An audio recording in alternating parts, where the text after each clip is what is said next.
Assalamualaikum warahmatullahi wabarakatuh. Waalaikumsalam warahmatullahi wabarakatuh. Alhamdulillahi rabbil alamin. Wassalatu wassalamu ala ashrafil anbiya'i wal mursalin Sayyidina wa maulana Muhammadin wa ala alihi wa ashabihil mujahidin at-tahirin, amma ba'd. Saudara hadirin kaum muslimin rahimakumullah. Dalam kehidupan sehari-hari kita selalu berhadapan dengan dua hal yang berlawanan, dengan dua hal yang kontroversial kata orang sekarang, yang kita diharuskan memilih satu di antara kedua hal itu. Sejak kita bangun tidur sampai kita tidur lagi, selalu kita hadapi dua persoalan itu, yang benar dan yang salah, yang hak dan yang batil, yang pantas dan yang tercela, yang ma'ruf dan yang munkar.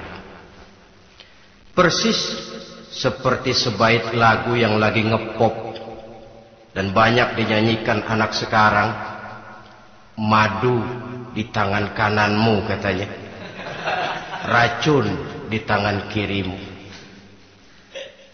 Tapi saya fikir-fikir, bagaimanapun kalau cuma sekedar madu di tangan kanan, racun di tangan kiri, adresnya jelas.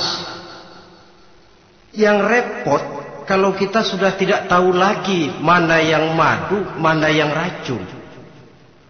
Lebih celaka lagi di zaman sekarang, banyak racun mereknya madu. Kita terpedaya, kita terpesona, kita terpukau oleh racun yang bermerek madu ini. Kita minum dia, yang akibatnya rawan di dalam kehidupan kita.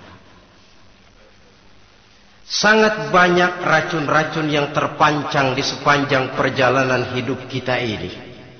Dan dua di antara racun kehidupan itu akan kita bicarakan pada pertemuan kali ini, yakni arak dan judi, minuman keras dan judi.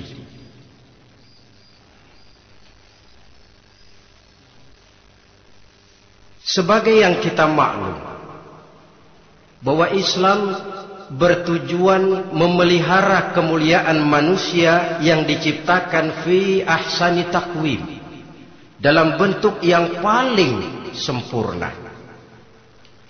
Arak atau minuman keras jelas merupakan hal yang merusak dari berbagai aspek kehidupan. Entah kesehatan tubuh, entah pertumbuhan akal, ketentraman rumah tangga, ketentraman masyarakat, bangsa dan negara. Cobalah sejenak kita adakan penyelidikan. Kalau masuk kita ke dalam penjara, melihat sel-sel di sana, berapa banyak yang mendekam di sel karena urusan minuman keras. Masuk kita ke rumah sakit, berapa banyak yang dirawat akibat minuman keras, akibat stres yang dialaminya. Berapa banyak rumah tangga berantakan, berapa banyak pembunuhan terjadi, pemerkosaan terjadi akibat daripada minuman keras ini. Yang paling ironi kalau dia sudah menyerang anak-anak muda kita. Padahal kita tahu remaja pemuda adalah bentuk miniatur daripada kehidupan suatu bangsa. Akan bagaimana warna Indonesia 20, 30, 40 tahun yang akan datang, remaja dan pemuda kita jawabannya. Bahkan dari segi agama pun akan bagaimana warna Islam di Indonesia 20, 30 tahun yang akan datang, remaja itu pula jawabannya. Karena itu tidak terlalu berlebihan kalau saya berkata bahwa untuk menghancurkan Islam di Indonesia ini tidak perlu menghancurkan pondok pesantren, tidak perlu menutup masjid, melarang pengajian, menyegel musola, tidak perlu. Untuk menghancurkan Islam di Indonesia cukup dengan meracuni remaja, pemuda-pemudi Islam di Indonesia. Kalau mereka sudah diracuni, dijauhkan dari agamanya, masalahnya tinggal menunggu pergantian generasi. Maka yang jadi pilot proyek jelas remaja, pemuda, termasuk dengan menanamkan pengaruh minuman keras. Ditanamkan ke tengah remaja kita ini untuk jauh dari tuntunan agama. Hei pemuda-pemuda Islam, kalau kau mau jadi pemuda modern, jangan dekat-dekat ke masjid. Masjid khusus 60 tahun ke atas. Sepertinya di depan masjid itu ada papan pengumuman masjid khusus 60 tahun ke atas. Baca Quran kolot. Seiring dengan itu lalu modernisasi diartikan dengan westernisasi. Kau tidak akan bisa jadi pemuda modern sebelum semua yang datang dari barat kau telan mentah-mentah. Kau harus bisa bergaul seperti orang barat, berumah tangga macam orang barat, makan minum seperti orang barat. Kalau nyanyi lagu barat yang orang lain gak ngerti, kamu juga gak tahu.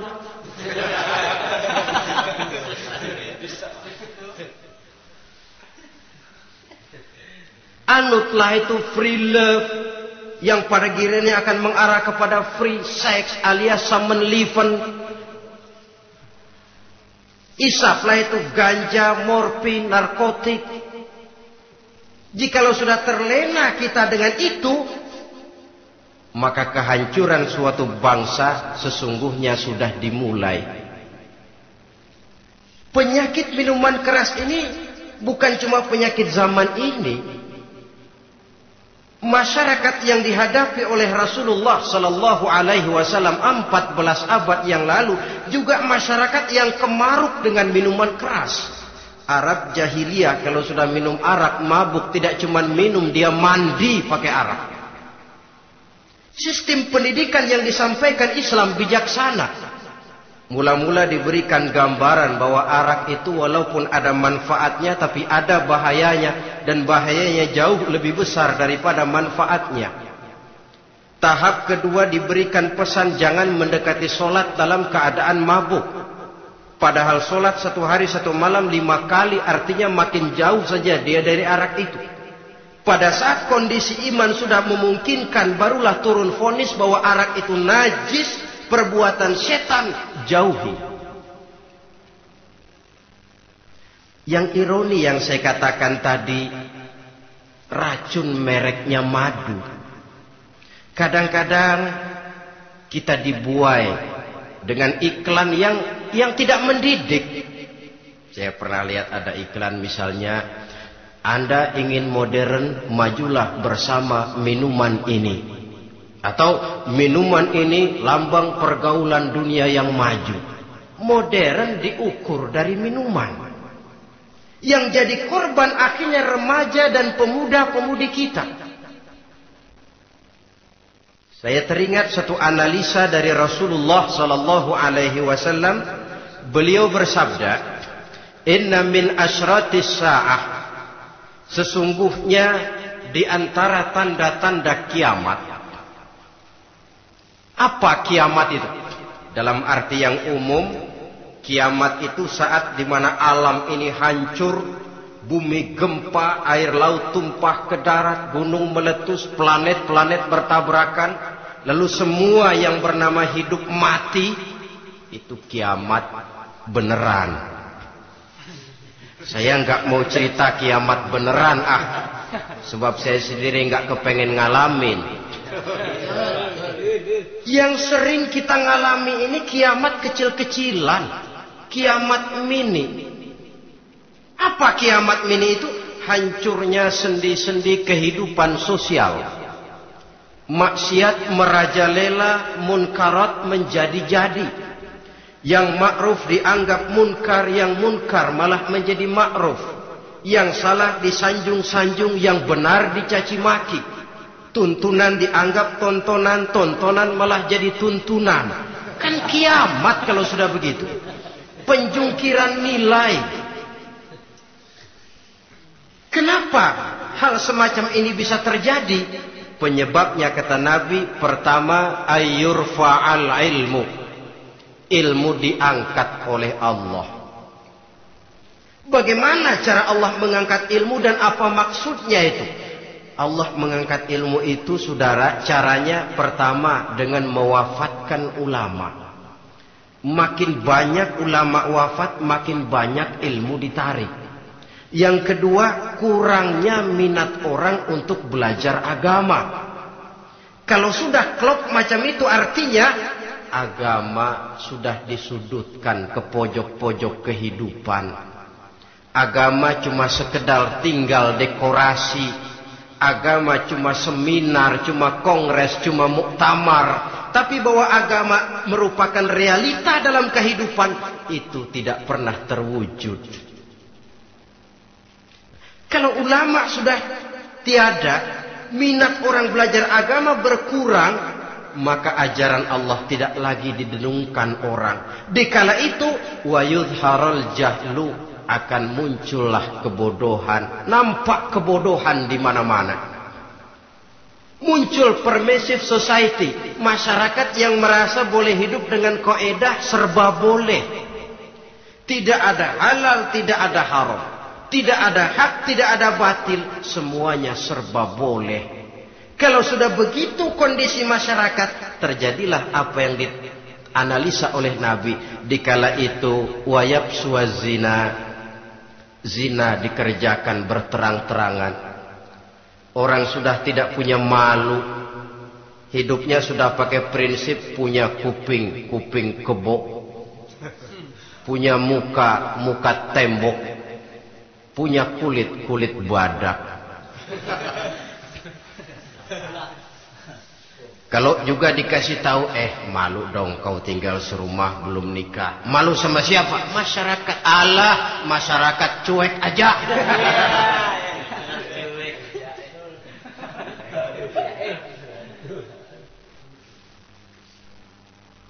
Bukankah realita kalau kita ikuti surat-surat kabar, berapa banyak sudah gadis-gadis bergelimpangan jadi korban? Berapa banyak bayi-bayi yang lahir ke alam ini tanpa harus tahu kemana dia mesti manggil bapak? Yang akhirnya mengalami keterakisan, dimasukkan ke dalam kantong plastik, dibuang ke tempat sampah. Kalau itu sudah terwujud, muncul efek negatif yang kedua.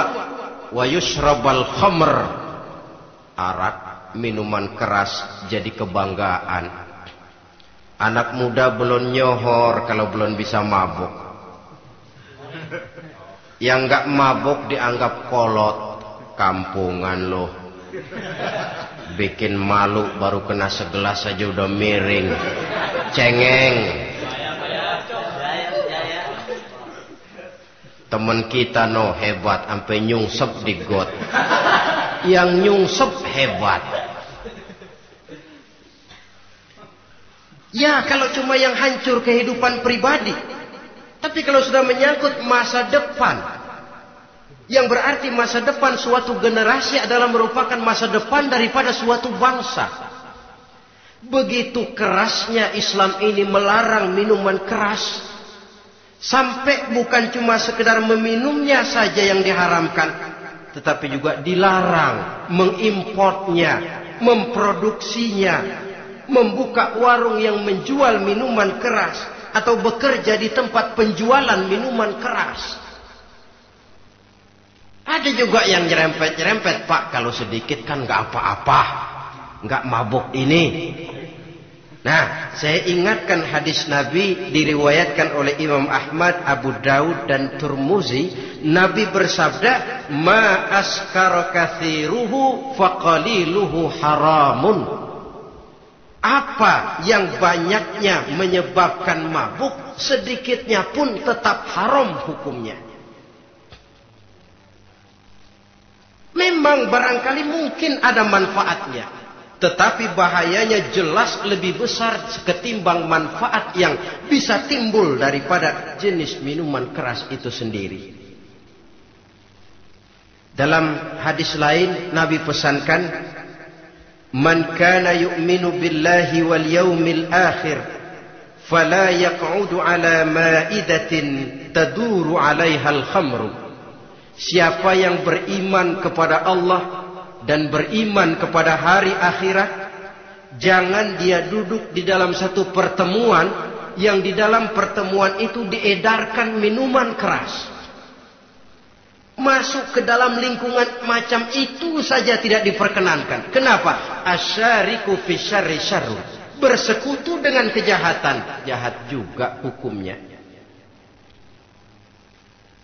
Semalam kamu mabuk ya? Enggak, temen. Saya cuma ngebeliin aja kok. Apalagi ngebeliin.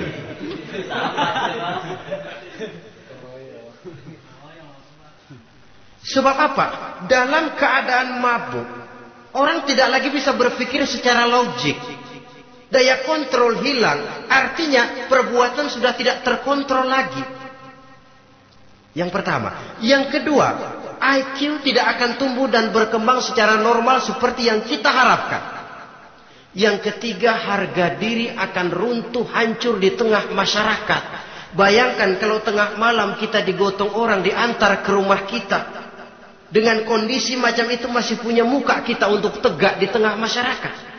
Masih punya harapan kita untuk tumbuh menjadi pemimpin. Sementara orang terkenang, ini kan yang kemarin malam gue gotong, dia lagi mabuk. Harga diri, kepribadian. Jangan lupa saudara, kita hidup di tengah masyarakat. Masyarakat itu punya hukum yang tidak tertulis, tapi lebih kuat dan lebih kejam daripada hukum tertulis. Orang bilang, sekali arang tercoreng di dahi, seumur hidup orang akan tetap ingat. Makanya Rasulullah dalam hadis memberikan tamsil untuk adik-adik remaja muslim ini, masalul mu'min kamasalin nahli. Perumpamaan orang yang beriman itu persis seperti tawon. Mentalitas orang mukmin persis tawon. Apa mentalitas tawon? Kalau kita ngaji bab tawon, kita renungi apa keistimewaan tawon. Saya lihat-lihat, ternyata tawon itu punya 4 keistimewaan. Pertama, tawon itu yang dihisap selalu saripati bunga. Bagus makanannya. Belum pernah tawon keliru makan. Saya belum pernah dengar kok ada tawon makan tahu.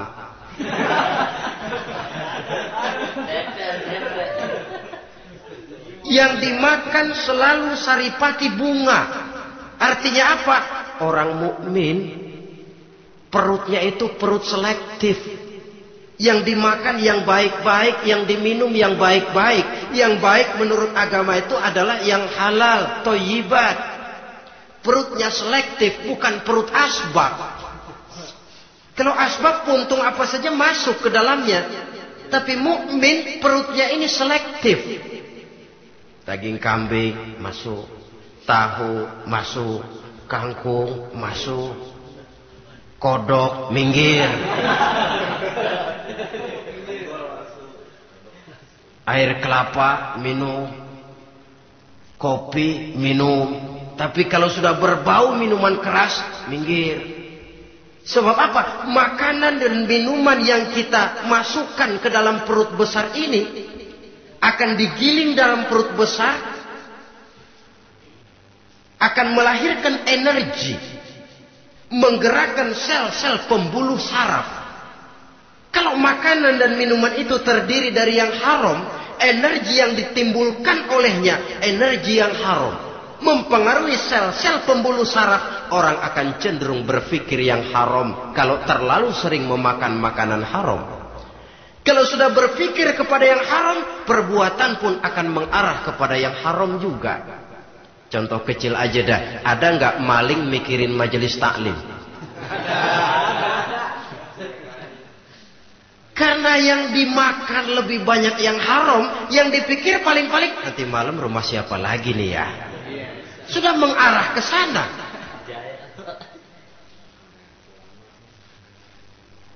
Saripati bunga yang dimakan tawon itu. Lalu tawon yang kedua saya lihat yang dikeluarkan selalu madu. Artinya apa? Orang mukmin itu kalau dia berkata, perkataannya mengenakan orang. Kalau dia berbuat, perbuatannya membawa manfaat bagi orang. Kalau kakinya melangkah tentu ke tempat yang ada gunanya. Yang dikeluarkan madu, bukan racun. Indah tawon itu. Yang ketiga, tawon saya lihat, kemanapun dia hinggap, tidak ada dahan patah. Artinya apa? Orang mukmin dimanapun dia tinggal, kemanapun dia pergi, pantang jadi biang kerok buat lingkungannya. Pantang menimbulkan kerusuhan dan keonaran.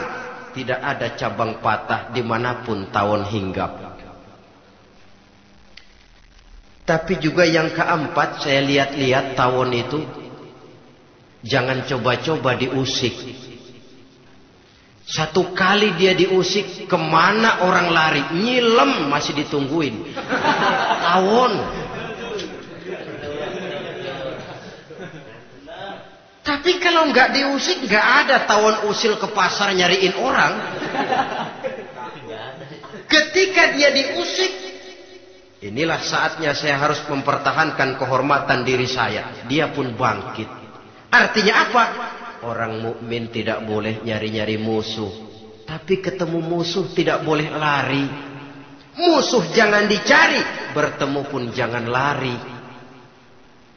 Mentalitas orang mukmin seperti tawon. Yang dimakan baik, yang dikeluarkan baik. Kemana dia tinggal tidak menimbulkan keonaran buat masyarakat. Tapi juga sanggup menjaga dan mempertahankan kehormatan dirinya. Kalau konteksnya dengan masalah yang sedang kita bicarakan, minuman keras. Saya katakan tadi, kita kadang-kadang salah pilih. Tertipu oleh racun yang bermerek madu. Ada minuman empuk, nyari yang keras. Salah pilih. Ketahuan orang bikin pel buat anjing. Manusia yang nelen. Akhirnya miring kayak anjing. Saudara, mari kita renungi An-Nisa ayat 140. Allah Subhanahu wa taala mengingatkan, "Qad nazzala 'alaikum fil kitabi an idza sami'tum ayati Allahi yukfaru biha wa yustahza'u biha fala taq'udu ma'ahum hatta yafudu fi haditsin ghairi innakum idzam misluhum." Sungguh kata Allah, telah diturunkan kitab Al-Quran ini kepada kamu, yang apabila kamu dengar ayat-ayat Allah itu diingkari orang, diejek-ejek orang, fala taqudu ma'ahum, jangan kamu duduk bersama orang-orang semacam itu. Bagaimana mengejek ayat-ayat Allah? Misalnya, tahu kalau minuman keras itu diharamkan, tapi masih minum juga, itu kan mengejek ayat namanya. Duduk di majelis semacam itu dilarang oleh Quran. Kenapa? Innakum izam misluhum. Kalau kamu juga duduk di majelis semacam itu, kau dan mereka sama saja, kata Quran. Sama saja. Tahu kalau minuman yang memabukkan itu diharamkan agama, tapi diminumnya juga mengejek ayat Allah. Duduk di tengah kelompok mereka berarti ikut mengejek ayat Allah. Dekat saja pun jangan, entahlah lagi sampai meminumnya. Maaf, bukankah Allah menurunkan Al-Quran kepada manusia? Kata Imam Al-Ghazali, persis, maaflah, seperti gubernur berkirim surat kepada Pak Lurah. Dalam suratnya Pak Gubernur bilang, Pak Lurah, tolong carikan tanah di daerah Kebayoran untuk sekolah 6.000 meter. Pak Lurah dapat surat dari Pak Gubernur, bangga bukan main. Itu surat sore, pagi, siang, malam dibaca. Ditaruh di tempat yang tinggi. Diberikan minyak wangi, mau diambil, dicium dulu. Dibawa dengan penuh hormat dan hati-hati. Tapi tanah yang dipesan Pak Gubernur tidak dicari-cariin. Penghargaan macam apa ini? Nanti gubernur cek, Pak Lurah, siapa? Sudah terima surat saya? Sudah Pak, sudah. Bagus. Lalu bagaimana? Aduh Pak, surat Bapak sore pagi siang malam saya baca. Bagus. Apalagi Lurah? Surat Bapak saya taruh di tempat yang tinggi Pak. Saya pakaiin minyak wangi. Mau saya ambil, saya cium dulu. Saya bawa dengan penuh hormat dan hati-hati. Bagus Lurah, kau memang hormat sama atasan. Cuman Lurah, tanahnya udah dicariin belum? Nah yang itu belum tuh Pak. Belum. Kata gubernur, bagus Lurah, besok berhenti lo ya.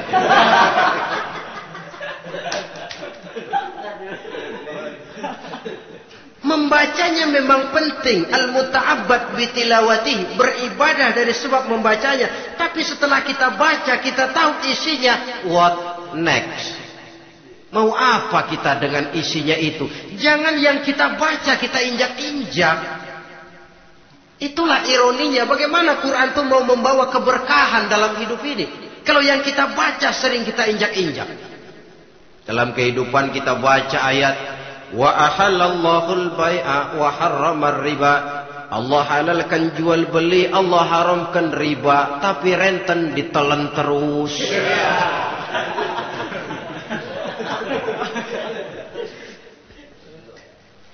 Kita baca ayat wa'tasimu bihablillahi jami'an wa la tafarraqu. Berpegang teguhlah kamu kepada tali Allah, jangan bercerai-berai. Tapi sesama muslim pelotot-pelototan jalan terus. Janganlah yang sesama muslim kadang-kadang yang mengklaim dirinya sebagai pemimpin Islam kelihatannya juga sikut-sikutan jalan terus.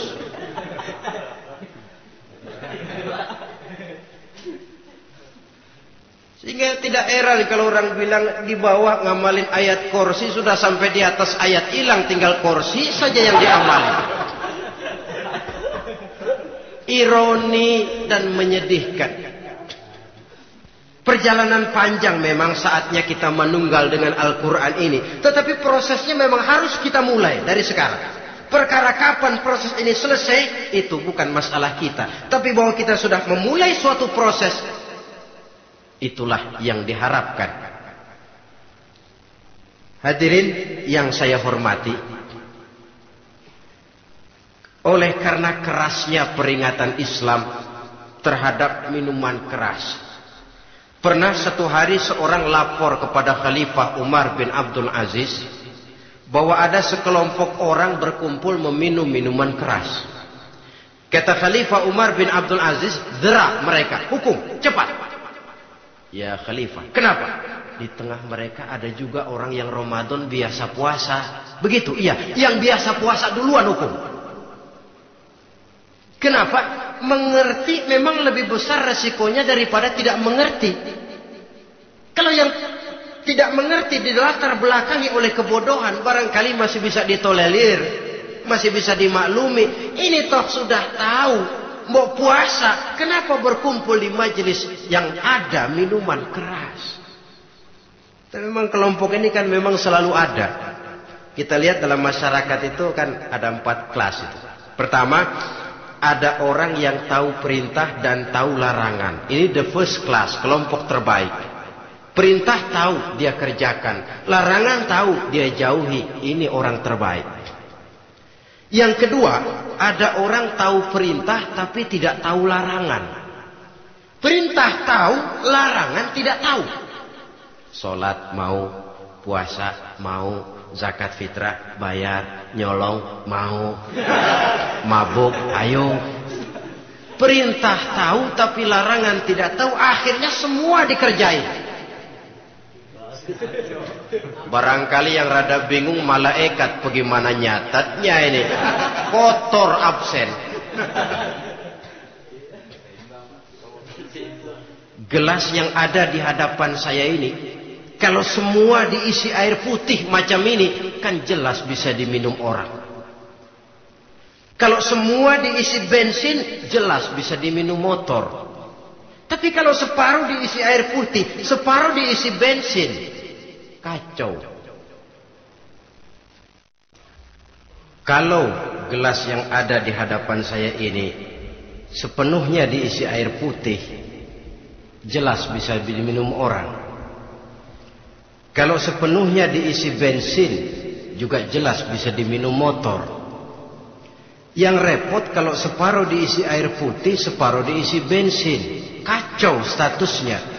Orang minum mabuk, motor minum pun mogok. Dijual juga tidak laku barang campuran. Inilah makna pernyataan Allah, wala talbisul haqqa bil batil.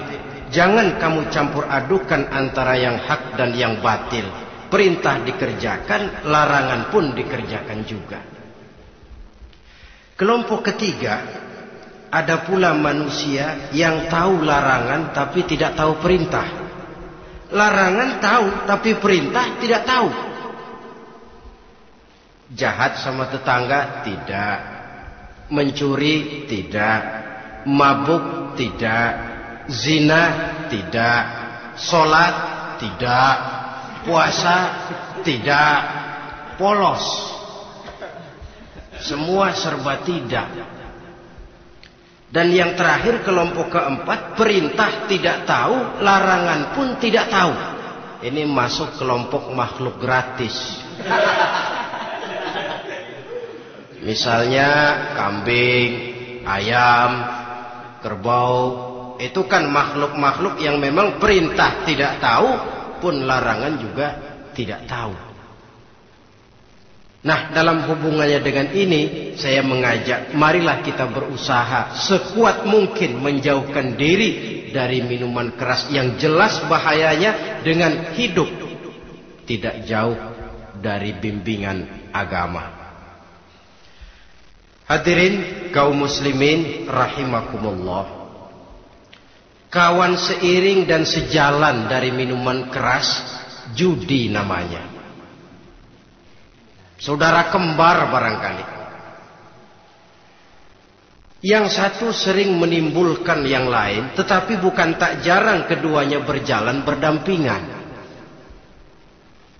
Posisi judi dan arak ini dalam Quran sama bahayanya. Apa sebab? Mentalitas judi adalah mentalitas sirkeless, lingkaran setan. Artinya yang menang biasanya ketagihan, yang kalah biasanya penasaran. Ini yang menyebabkan orang tidak mau berhenti. Kalau dia menang, dia ingin mencoba untuk menang dalam jumlah yang jauh lebih besar lagi. Kalau dia kalah, dia penasaran, kenapa hari ini kalah? Barangkali sial, besok malam saya tebus. Mental semacam ini memang sulit untuk berhenti. Kenapa judi diharamkan dalam Islam?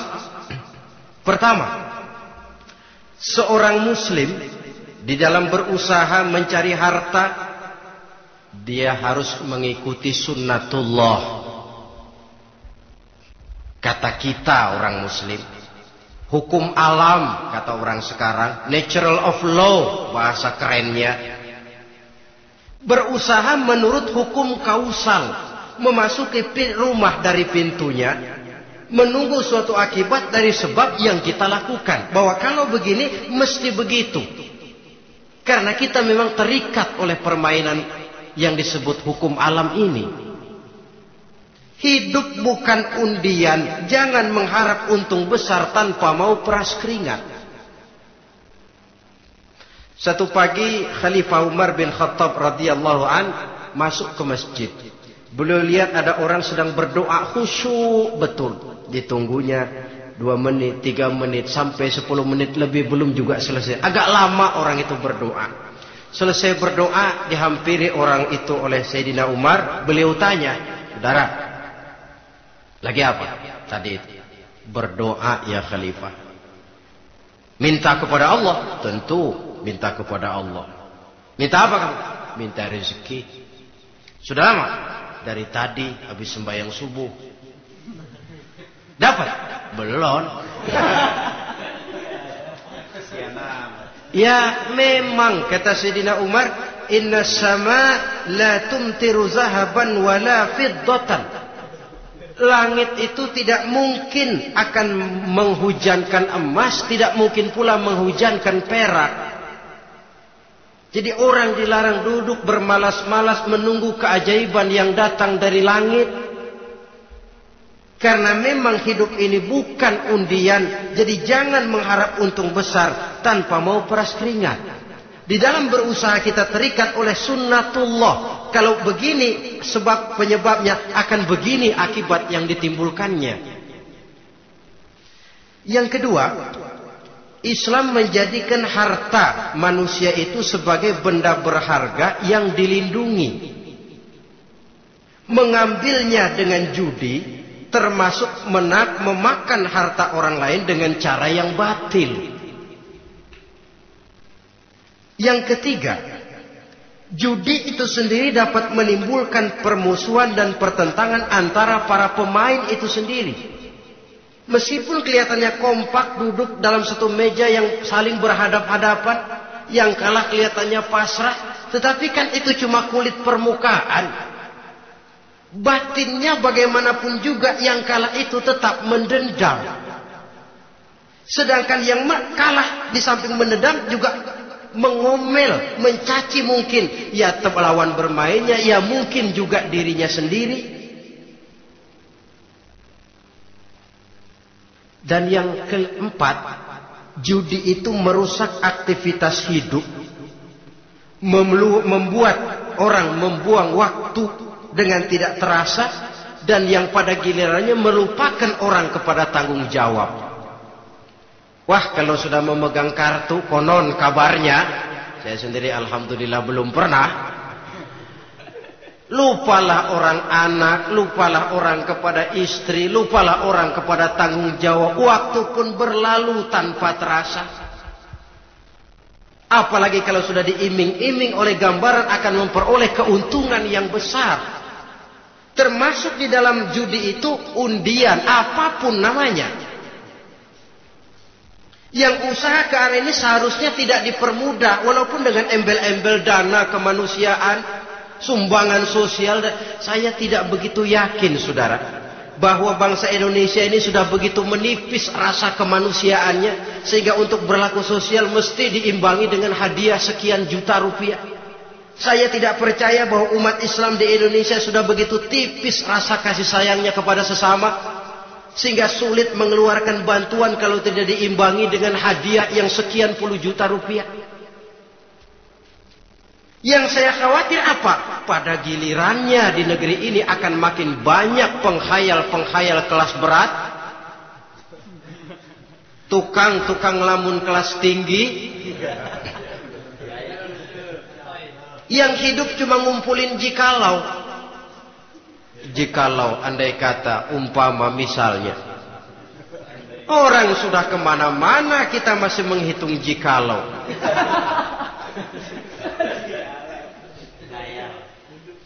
Orang boleh saja mengharap burung terbang tinggi, tapi punai di tangan jangan dulu dilepas. Artinya idealisme silahkan terbang setinggi langit, tapi kaki harus tetap berpijak di alam realita. Bahwa memang lebih baik makan singkong dalam kenyataan daripada makan roti tapi ngimpi.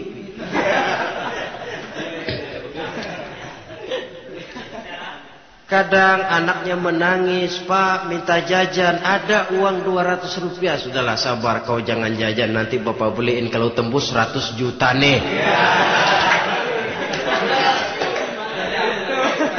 Akhirnya yang 100 juta tidak, anak pun kelaparan.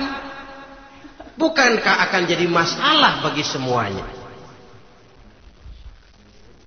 Belum lagi rasa sayang kepada harta yang sudah dia miliki. Entah itu tanah, rumah, kendaraan. Kalau sudah kadangkala di meja judi, hilang rasa sayang kepada benda itu. Ada rumah-rumahnya dilelang, ada kendaraan-kendaraan jadi taruhan. Ada jam tangan pun copot tanpa terasa. Maka berapa banyak rumah tangga berantakan, istri minta cerai, orang jadi nekat merampok, orang jadi nekat mencuri, korupsi kalau dia pejabat. Akibat apa ini? pengaruh yang namanya judi. Saudara kaum muslimin, ma'asyiral muslimin rahimakumullah. Itu sebabnya di dalam surah Al-Maidah ayat 90 Allah menekankan, innamal khamru wal maisiru wal ansabu wal azlam rijsun min amali syaitan fajtanibuhu la'allakum tuflihun. Sesungguhnya arak, judi, berhala, mengundi nasib itu rijsun. Ya Allah, jarang benar Quran menggunakan kalimat rijsun. Rijsun ini sudah merupakan puncak kekotoran. Bapak moyangnya najis, itu rijsun. Rijsun, kotor. Sudah kotor ditambah pula min amali syaitan, pekerjaan setan. Wajtanibuhu, jauhi. Jangan sampai main, dekat saja tidak boleh, jauhi. La'allakum tuflihun, jikalau kamu mau menjadi orang-orang yang beruntung. Sejarah tidak pernah mencatat ada orang jadi miliuner karena judi. Sejak David Rockefeller sampai Aristotle Onassis, orang-orang kaya top di dunia, mereka kaya bukan karena judi, tapi karena kemauan peras keringat, banting tulang, mau memulai sesuatu dari kenyataan yang real di depan mata.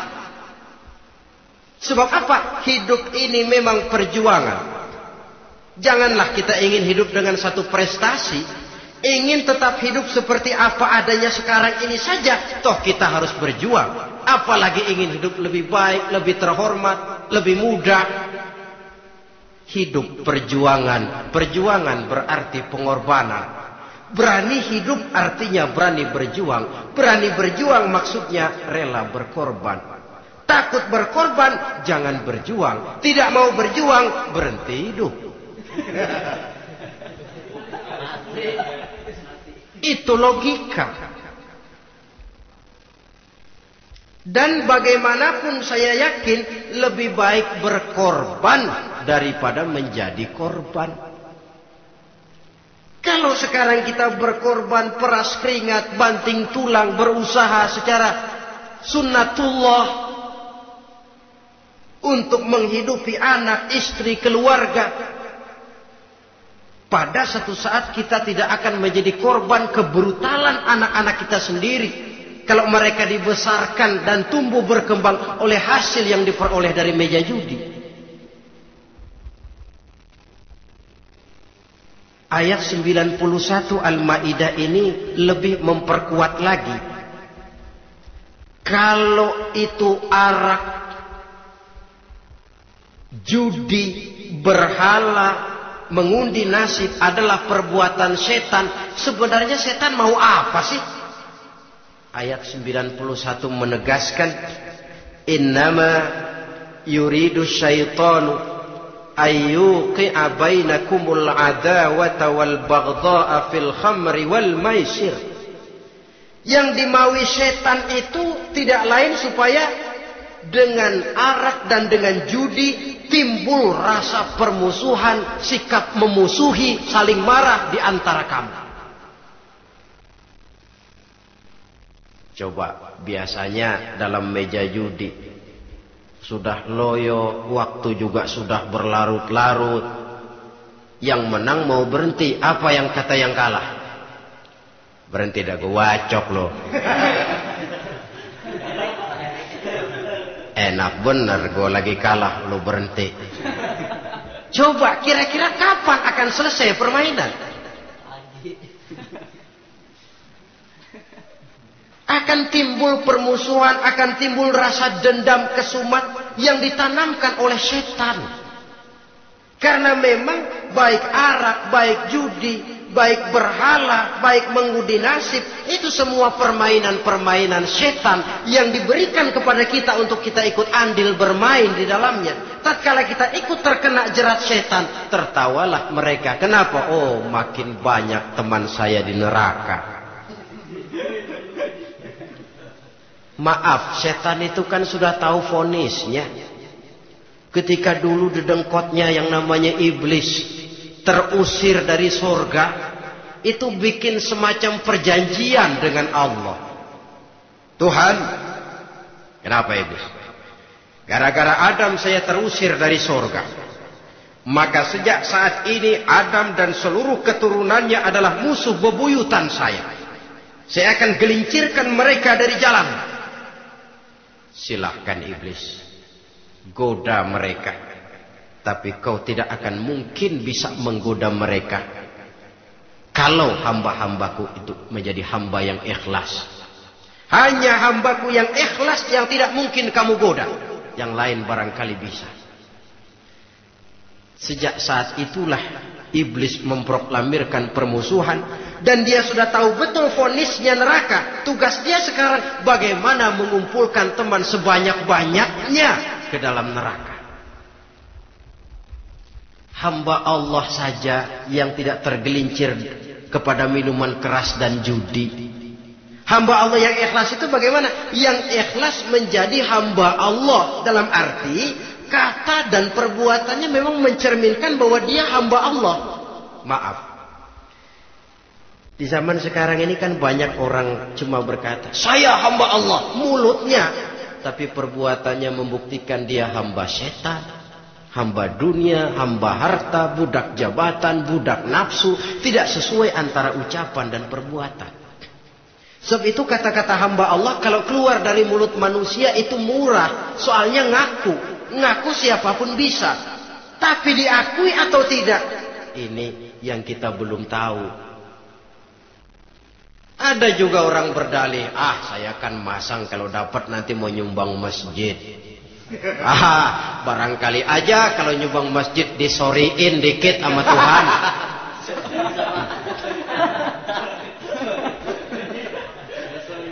Apa bisa begitu?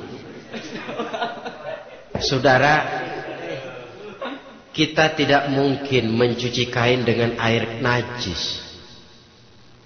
Innallaha thayyibun, kata Nabi, la yaqbalu illa thayyiba. Allah itu baik dan hanya menerima yang baik. Bahwa dalam Islam tujuan yang baik harus dicapai dengan prosedur yang baik. Bahwa niat menyumbang masjid bagus, tapi hasil daripada judi atau undian tidak akan menyampaikan kita kepada tujuan itu. Tidak boleh mencuri kain walaupun niatnya untuk sholat. Kalau nyolong kain niatnya buat sembahyang, dimaafin kali. Walaupun sholatnya sah, mencuri kainnya tetap saja dosa. Islam tidak menghalalkan segala cara untuk mencapai suatu tujuan. Bahwa tujuan yang baik harus dicapai dengan cara yang baik juga. Dan penyakit judi ini juga bukan penyakit baru. Sejak dulu masa jahiliyah judi mereka, saya kira kalau Las Vegas, kota judi Amerika saja barangkali masih kalah dengan cara judi jahiliyah dulu. Mereka kalau sudah judi itu uang. Habis uang ada punya tanah pasang taruhan. Habis tanah ada rumahnya dipasang. Apalagi yang ada? Ternak unta dipertaruhkan. Harta habis, rumah ludes, kebun binasa. Ada istri juga dipasangin. Judi.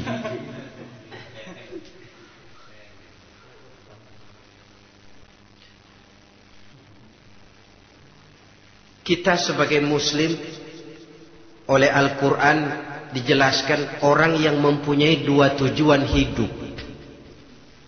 Pertama tujuan jangka pendek, yang kedua tujuan jangka panjang. Tujuan jangka pendek dunia dan seluruh isinya. Tujuan jangka panjang adalah akhirat dan ridho Allah. Ini yang terpantul dalam doa setiap kita. Rabbana atina fid dunya hasanah wa fil akhirati hasanah. Tercapai tujuan jangka pendek fid dunya hasanah dan tujuan jangka panjang wa fil akhirati hasanah. Untuk mencapai tujuan jangka pendek, merangkul dunia dan seluruh isinya, apa yang jadi modal utama? Pertama, pendidikan. Makin tinggi jenjang karier pendidikan yang kita tempuh, rasa-rasanya makin mudah menjangkau dunia dan isinya. Yang kedua, pengalaman. Tenaga-tenaga expert masih tetap diperlukan. Makin banyak pengalaman, makin mudah menjangkau dunia. Yang ketiga, dan ini ada tapi tidak bisa dijadikan pegangan, faktor nasib. Faktor kebetulan. Ada, tapi tidak bisa dijadikan pegangan mutlak. Pendidikan, pengalaman, ingin menjangkau fid dunia hasanah. Ini modal utama. Lalu untuk mencapai fil akhirati hasanah, prestasi ibadah. Bagaimanapun tinggi pangkat dan jabatan kita, bagaimanapun banyak gelar kita sandang, tanpa prestasi ibadah, nol besar kita dalam pandangan Allah. Itu sebabnya kita sholat.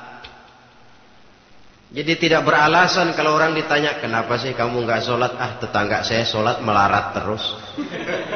Memang sholat itu bukan untuk mencari uang kok.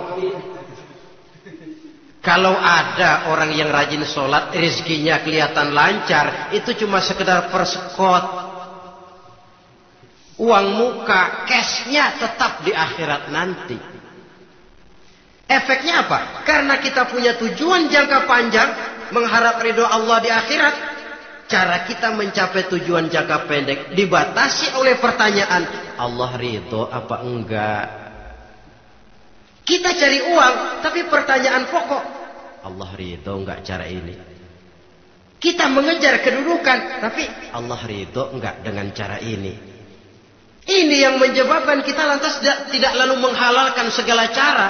Yang penting tujuan tercapai, cara apapun halal. PKI. Kan cuma PKI yang berprinsip asal tujuan tercapai, cara apapun halal. Dan kita sudah sepakat PKI dan seluruh ajarannya tidak berhak hidup di bumi Pancasila ini. Cuma jangan sekedar PKI-nya dikutuk tapi ajarannya dipakai.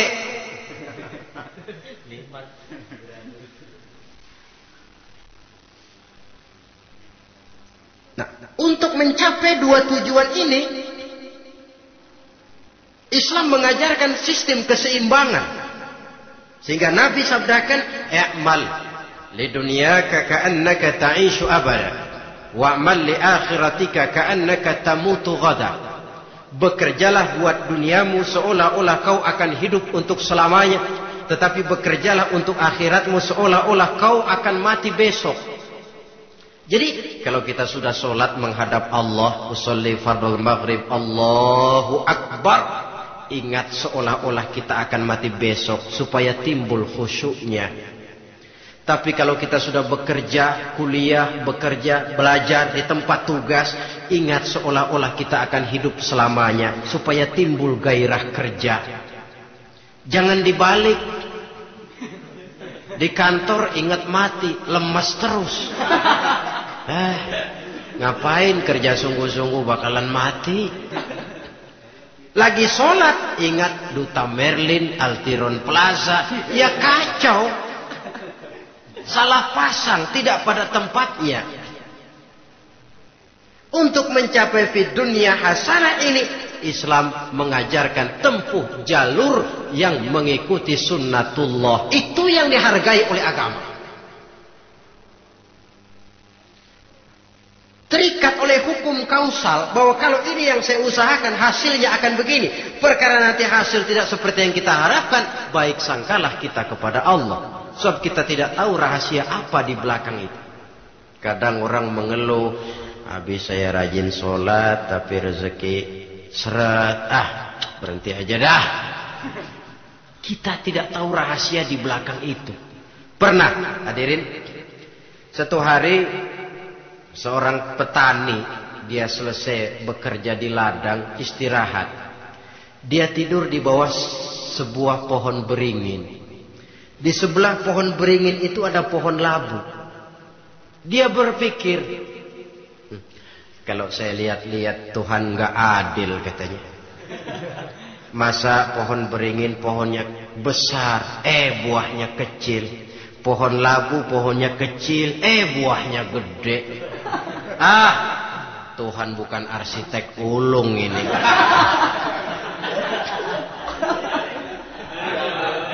Mestinya supaya enak dilihat, beringin yang pohonnya besar buahnya sebesar buah labu. Pohon labu yang pohonnya kecil buahnya kecil saja sebesar buah beringin. Tidak adil Tuhan. Baru dia selesai berpikir Tuhan tidak adil, jatuh sebutir buah beringin tepat menimpa hidungnya. Dia terkejut. Astagfirullahalazim. Kalau begitu saya sadar katanya, Tuhan benar-benar adil. Coba kalau buah beringin segede buah labu. Waduh, kayak apa muka saya ini?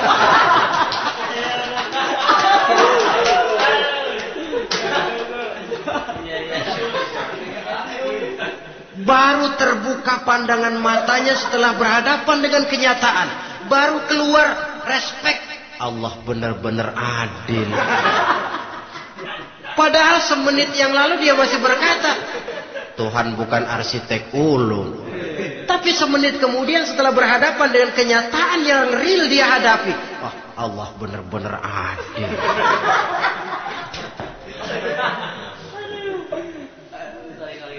Itulah kehidupan ini.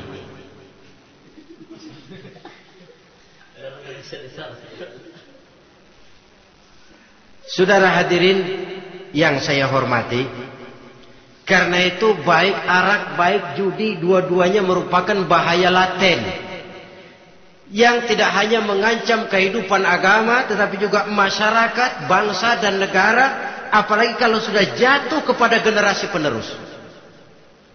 Dan yang bagaimanapun juga saya berpikir sebenarnya remaja, pemuda, pemudi kita cuma korban dari suatu sistem. Sebab ini merupakan tanggung jawab bersama. Ulama mubalik macam saya paling wewenangnya cuma ngomong. Yang punya SK untuk memberhentikan pabrik minuman keras itu kan Menteri Perindustrian. Tangan-tangan eksekutif. Sehingga kalau Nabi katakan, Man ra'a minkum munkaran falyughayyir biyadihi wa illam yastati' fa bilisanih wa illam yastati' fa biqalbi. Apabila salah seorang kamu melihat suatu kemunkaran, termasuk minuman keras dan judi di dalamnya, rubah itu. Dengan cara apa? Kalau kau mampu dengan tangan. Artinya power, kekuatan. Kalau dengan tangan tidak mampu, ini orang kalau gue pukul gue yang melintir nih. Umpamanya, fabilisani, dengan lidah ngomong. Mas, saya senang sampean tinggal di sini, kampung kami tambah warga, tapi tolonglah jangan bawa pengaruh yang tidak baik. Kalau ternyata bicara pun tidak berani, fabiqalbi, cukup dalam hati, sekurang-kurangnya tidak ikut membenci kemungkaran dalam hati. Itulah kadar iman yang paling lemah. Ini secara umum. Tapi kalau hadis ini kita mau adakan semacam, katakan description of job, bahasa kerennya, kita adakan pembagian tugas. Siapa yang harus merombak kemungkaran dengan power? Penguasa, pemerintah, sebab dia punya aparat. Siapa yang merombak kemungkaran dengan lidah? Ulama, kiai, mubalik, ngomong. Siapa yang hanya merubah kemungkaran dalam hati? Kita umumnya rakyat lemah ini. Yang mau ngomong gak berani, tapi hati pegel. Nah, kalau sudah ada pembagian tugas semacam itu, insya Allah masing-masing akan berjalan pada relnya. Dan pada akhirnya selamatlah kita, bangsa Indonesia, umat Islam pada khususnya, dari bahaya, baik bahaya minuman keras maupun bahaya judi. Menyelamatkan bangsa dan yang lebih lagi menyelamatkan masa depan kita. Sekianlah saudara pertemuan kita pada saat ini. Mudah-mudahan ada manfaatnya. Terima kasih atas segala perhatian. Mohon maaf atas segala kekurangan. Usikum wa nafsi bitaqwallah. Wassalamualaikum warahmatullahi wabarakatuh.